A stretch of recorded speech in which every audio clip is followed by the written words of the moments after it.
കാസർഗോഡ് കുമ്പളയിൽ ആയിരുന്നു പലസ്തീൻ ഐക്യദാർഢ്യവുമായി മൈം ഷോ നടന്നത്. അത് കലോത്സവത്തിന്റെ ഭാഗമായാണ് അങ്ങനെ ഒരു മൈം അവതരിപ്പിക്കപ്പെട്ടത്. പക്ഷേ ആ ദിവസം ആ മൈം ഷോ പൂർത്തിയാകുന്നതിന് മുമ്പ് തന്നെ കർട്ടൻ ഇട്ടത് വിവാദമായിരുന്നു. അതിൽ വലിയ പ്രതിഷേധമൊക്കെ അരങ്ങേറിയതാണ്. ഇപ്പോഴിതാ ആ കലോത്സവം പുനരാരംഭിച്ചിരിക്കുന്നു. അതേ മൈം ഷോ തന്നെ വേദിയിൽ അരങ്ങേറുകയും ചെയ്തു.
വിവാദമായ മൈം ഷോ വീണ്ടും അവതരിപ്പിക്കപ്പെട്ടിട്ടുണ്ട്. KV ബൈജു ആണ് വിശദാംശങ്ങളുമായി ചേരുന്നത്. ബൈജു, നേരത്തെ അവതരണത്തിനിടയിൽ കർട്ടനിട്ട് തടസ്സപ്പെട്ട മൈം ഷോ ആണ് വീണ്ടും അവതരിപ്പിച്ചത്. ഇപ്പോൾ ഈ മൈം ഷോയ്ക്ക് എതിരെയും പ്രതിഷേധം നടക്കുന്നുവെന്നാണ് മനസ്സിലാക്കാൻ സാധിക്കുന്നത്. എന്താണ് പ്രതിഷേധക്കാർ പറയുന്നത്?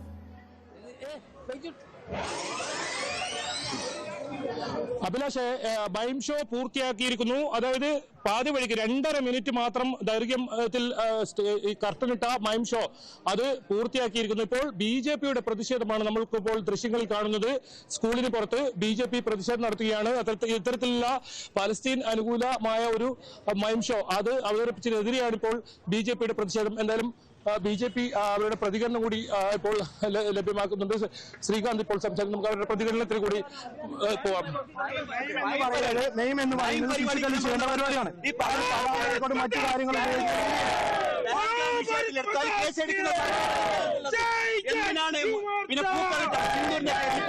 എന്തിനാണ് കേസെടുത്തത്? എന്തിനാണ് സിന്ദൂരിന്റെ പേരിൽ കേസെടുത്തിട്ടുള്ളത്? ഇത് പറയേണ്ടി വരും. അങ്ങനെ കേസെടുക്കുമ്പോൾ പാലസ്തീന്റെ കൊടി ഉയർത്തുമ്പോ അതിന് കേസെടുക്കണം. ഒരു സ്കൂളിന് രാഷ്ട്രീയം വേണ്ട. ഇവർക്ക് രാഷ്ട്രീയക്കാർക്ക് രാഷ്ട്രീയം നടത്തണമെങ്കിൽ പാലസ്തീന്റെ കൊടി അവർക്ക് ഐക്യദാർഢ്യം പറയണമെങ്കിൽ അവർ പൊതുസ്ഥലത്ത് വെച്ച് ചെയ്യട്ടെ. ഈ സ്കൂളിന്റെ അകത്ത് സ്റ്റേജിന്റെ അകത്ത് എന്തിനാണ് ഈ രാഷ്ട്രീയം വിളിക്കുന്നത്? ഇന്നിപ്പോ അവർ കൊടി ഉയർത്തിയിട്ടില്ല. ഇന്ന് മുദ്രാവാക്യം വിളിച്ചില്ല. നിങ്ങളെ മുമ്പിൽ തന്നെയല്ല മുദ്രാവാക്യം വിളിച്ചിട്ടില്ല. അല്ല, ഞാൻ അതല്ല ഞാൻ ചോദിക്കുന്നത്, മുദ്രാവാക്യം വിളിച്ചോ ഇല്ലയോ?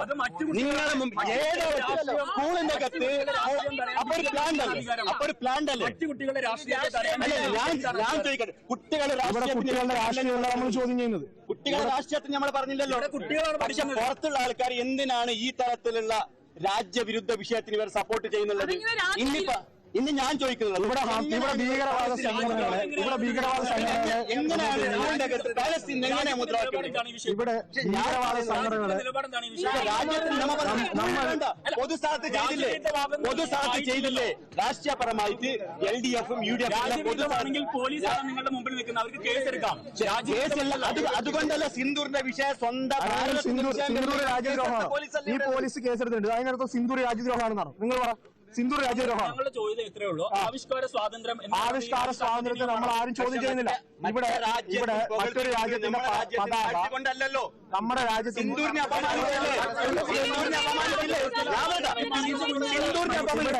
ഇവിടെ ഈ പോലീസ് എല്ലാം കൂടിയിരിക്കുന്നതിനാണ്. സിന്ദൂരിനെ അപമാനിച്ചില്ലേ? എവിടെയാണ് സിന്ദൂരിനെ അപമാനിച്ചില്ലേ? സിന്ദൂർ അങ്ങനെ പരിപാടി നടന്നിട്ടില്ല, നടന്നിട്ടില്ല. ഈ പെഹൽഗാം പറഞ്ഞത് ഒരു സ്കൂളിലാണോ ഇത്തരം വിഷയങ്ങൾ രാഷ്ട്രീയം പറയുന്നത്? രാഷ്ട്രീയം വിളിക്കേണ്ട ആവശ്യമില്ല. നമ്മൾ പറയുന്നത് ഒരു സ്കൂളിൽ രാഷ്ട്രീയം വിളിച്ചെടുക്കേണ്ട ആവശ്യമില്ല. എന്തിനാണ്? ഞാൻ പറയട്ടെ, ഇപ്പൊ നിങ്ങളെ മുമ്പിലാണ് മുദ്രാവാക്യം വിളിച്ചത് പാലസ്തീന്റെ. അതിനർത്ഥം അങ്ങനെ ഉണ്ടെങ്കിൽ പോലീസ് അവരുടെ മുകളിൽ കേസെടുക്കോ? പോലീസ് അവരുടെ മുകളിൽ കേസെടുക്കും. ഞാൻ ചോദിക്കുന്നത് പാലസ്തീനി മുദ്രാവാക്യ ഒരു ചാലഞ്ചായിട്ട് എടുത്തത്, ഒരു ചാലഞ്ചായിട്ടാണ് എടുത്തിട്ടുള്ളത്. നമ്മൾ പാലസ്തീനി മുദ്രാവാക്യം വിളിക്കൂ. ഇവിടുത്തെ PTA പ്രസിഡന്റിന്റെ നിർദ്ദേശത്തോടു കൂടിയാണ് ഈ തരത്തിലുള്ള കാര്യങ്ങൾ നടക്കുന്നത്. അല്ലാതെ വെറുതെ ഒരു ദിവസം ഇവർ ചെയ്യുന്നതല്ല. ഹമാസിന് അനുകൂലമായ മുദ്രാവാക്യത്തെ നമ്മൾ ഒരിക്കലും സപ്പോർട്ട് ചെയ്യില്ല. കാരണം ഇവിടെ കൃത്യമായ രീതിയിൽ തീവ്രവാദത്തെ സപ്പോർട്ട് ചെയ്യുന്ന തരത്തിലാണ് ഈ പരിപാടി നടന്നിരിക്കുന്നത്. ഇല്ലെങ്കിൽ പിന്നെ എന്തിനാണ് ഇത്രയധികം പോലീസുകാർ ഇന്നോട് വന്നിരിക്കുന്നത്?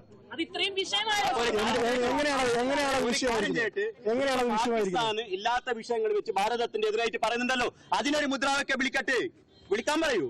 ഇവിടെ ഓപ്പറേഷൻ സിന്ദൂർ നടന്ന സമയത്ത് എന്തുകൊണ്ട് ഈ കുട്ടികൾ ആരും പ്രതികരിച്ചിട്ടില്ല? നിങ്ങൾ അത് മനസ്സിലാക്കണം. ഇവിടെ ഓപ്പറേഷൻ സിന്ദൂറിന്റെ പേരിൽ ഒരു പൂക്കള വിട്ടതിന്റെ പേരിൽ അവരെ രാജ്യദ്രോഹികളായും അവർക്ക് കലാപാഹനം നടത്തുന്ന പേരിൽ കേസെടുത്ത നാടാണിത്.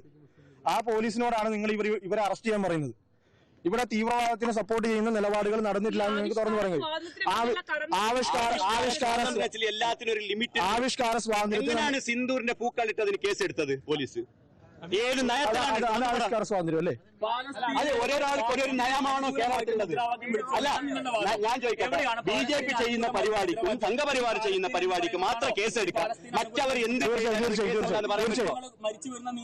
അവിടെ പിഞ്ചു കുട്ടികൾ മരിച്ചു വീഴുന്നു നിങ്ങൾ പറഞ്ഞു. കഴിഞ്ഞ ദിവസം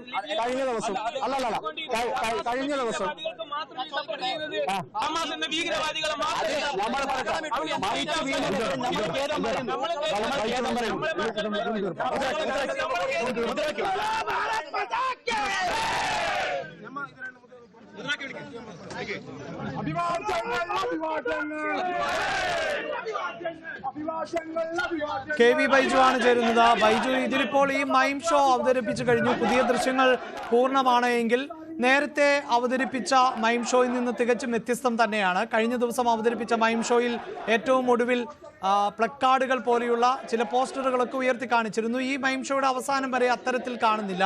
അപ്പോൾ നേരത്തെ അവതരിപ്പിച്ച അതേ മൈം തന്നെയാണോ ഇപ്പോൾ അവതരിപ്പിച്ചത്? അഭിലാഷ്, നേരത്തെ അവതരിപ്പിച്ച മൈം ഷോ അല്ല ഇത്. 5 മിനിറ്റ് മാത്രം ദൈർഘ്യമാണ്. അതിൽ കുറച്ച് ഭാഗങ്ങൾ വെട്ടി ചുരുക്കിയിട്ടുണ്ടെന്നാണ് ഈ വിദ്യാർത്ഥികൾ തന്നെ നേരത്തെ നമുക്ക് അഭിമുഖം തരുമ്പോൾ പറഞ്ഞത്. അതിൽ കുറച്ച് വ്യത്യാസമുണ്ട്. ഇപ്പോൾ BJPയുടെ പ്രതിഷേധമാണ്. BJP പ്രധാനമായും പറയുന്നത് ഇത്തരത്തിൽ പാലസ്തീനെ അനുകൂലിച്ചുകൊണ്ട് അല്ലെങ്കിൽ പാലസ്തീന് ഐക്യദാർഢ്യം പ്രഖ്യാപിച്ചുകൊണ്ട് ഒരു സ്കൂളിൽ എങ്ങനെയാണ് ഇങ്ങനെ പരിപാടി നടത്തുന്നതെന്നാണ്. നമ്മൾ ആവിഷ്കാര സ്വാതന്ത്ര്യം എന്ന് നിരന്തരം ചോദിക്കുമ്പോഴും അവർ ആവർത്തിച്ച് പറയുന്ന ഹമാസിന് പിന്തുണ. അത് മാത്രമല്ല, ഈ പരിപാടി നടന്ന് ഏറ്റവും ഒടുവിലായി ഇതിൽ കുറച്ച് വിദ്യാർത്ഥികൾ ഇത്തരത്തിൽ ഫ്രീ പാലസ്തീൻ എന്ന മുദ്രാവാക്യം വിളിക്കുന്ന സാഹചര്യം ഉണ്ടായിരുന്നു. അതുകൂടിയാണ് ഇപ്പോൾ ഇവർ BJP വലിയ പ്രതിഷേധം ഉയർത്തുന്നത്. കാരണം എങ്ങനെയാണ് ഇത്തരത്തിലുള്ള മുദ്രാവാക്യം സ്കൂളിനകത്ത് വിളിക്കുക എന്നാണ് BJP ചോദിക്കുന്നത്. അത് പുറത്തു നിന്നുള്ള കുട്ടികളാണ്. അതായത് ഈ പരിപാടിയിൽ മൈം ഷോയിൽ പങ്കെടുത്ത കുട്ടികളല്ല ഇത്തരത്തിൽ ഫ്രീ പാലസ്തീൻ എന്ന മുദ്രാവാക്യം വിളിച്ചത്. അത് പുറത്തുനിന്നുള്ള, അതായത് സ്കൂളിലെ തന്നെ കുട്ടികളാണ്. ഈ പരിപാടിയിൽ പങ്കെടുക്കാത്ത നിരവധി കുട്ടികൾ ഇത്തരത്തിലൊരു ഫ്രീ പാലസ്തീൻ എന്ന മുദ്രാവാക്യം വിളിക്കുന്നുണ്ടായിരുന്നു. അത് BJP സംബന്ധിച്ചിടത്തോളം അവരും ഇപ്പോൾ ആ കാര്യം കൂടി ഇപ്പോൾ എടുത്തു പറയുന്നുണ്ട്. എന്തായാലും ഇതിനെതിരെ കേസെടുക്കണമെന്ന ഒരു ആവശ്യമാണ് ഇവർ മുന്നോട്ട് വെക്കുന്നത്. നിരവധി പ്രവർത്തകർ ഇവിടെ എത്തിയിട്ടുണ്ട്. അതായത് ഈ മൈം ഷോ നടക്കുന്ന അതേ സമയത്ത് തന്നെയാണ് ഈ പ്രതിഷേധ പ്രകടനവും സംഘടിപ്പിച്ചിട്ടുള്ളത്. അതായത് മൈം ഷോ കുട്ടികൾക്ക് പൂർത്തിയാക്കാൻ സാധിച്ചിരിക്കുന്നു. വിദ്യാഭ്യാസ മന്ത്രി V. ശിവൻകുട്ടി ഉൾപ്പെടെ നേരത്തെ വ്യക്തമാക്കിയിരുന്നത് ഈ മൈം ഷോ ഇതേ വേദിയിൽ അവതരിപ്പിക്കാൻ കുട്ടികൾക്ക് അവസരം നൽകുമെന്നാണ്. ഏതായാലും ആ മൈം ഷോ കുട്ടികൾ പൂർത്തിയാക്കിയിരിക്കുന്നു. വളരെ സന്തോഷമുണ്ടെന്നാണ് കുട്ടികൾ പ്രതികരിച്ചത്. അപ്പോഴും ഈ പ്രതിഷേധം അല്ലെങ്കിൽ ഈ വിവാദം ഇവിടെ കെട്ടടങ്ങുന്നില്ല. ഇതിപ്പോൾ ഇനിയും തുടരുമെന്ന സൂചനയാണ് ഇപ്പോൾ നൽകുന്നത്. അത്തരത്തിലാണ് ഇപ്പോൾ BJPയുടെ പ്രതിഷേധം ഇപ്പോൾ തീർച്ചയായും അവിടെ ബൈജു ഈ സൂചിപ്പിക്കുന്ന പോലെ, അതായത് നേരത്തെ മൈം ഷോ അവതരിപ്പിച്ചപ്പോൾ ഇത്തരം ഫ്ലക്സുകൾ അല്ലെങ്കിൽ പോസ്റ്ററുകളൊക്കെ ഉയർത്തിയിരുന്നു. അതേസമയം വളരെ പെട്ടെന്ന് പലസ്തീൻ പതാകയും ഒക്കെയായി കുറെ അധികം ആളുകൾ സ്റ്റേജിന്റെ മുന്നിലേക്ക് എത്തുകയും ചെയ്തു. അത് സ്വാഭാവികമായും പ്ലാൻഡായ ഒന്നായി തന്നെയാണ് കാണാൻ സാധിക്കുകയുള്ളൂ. കാരണം ഈ പതാകയൊന്നും അങ്ങനെ പെട്ടെന്ന് അവിടെ പൊട്ടിമുളച്ചതൊന്നുമല്ല. ഇതായ ദൃശ്യങ്ങളിൽ പ്രേക്ഷകർക്ക് സ്ക്രീനിന്റെ ഒരു ഭാഗത്ത് കാണാൻ സാധിക്കുന്നുണ്ട്. വളരെ കൃത്യമായി പതാകയടക്കം ഉയർത്തിപ്പിടിച്ചുകൊണ്ട് ഉള്ള മൈം ഷോ അവതരണം തന്നെയായിരുന്നു. അത് കൃത്യമായി ആസൂത്രണം ചെയ്ത് മാത്രമേ അങ്ങനെ ഒരു ഷോ അവതരിപ്പിക്കാൻ പറ്റുകയുള്ളൂ എന്നത് വ്യക്തമാണ്. കാരണം ഒരു സ്കൂൾ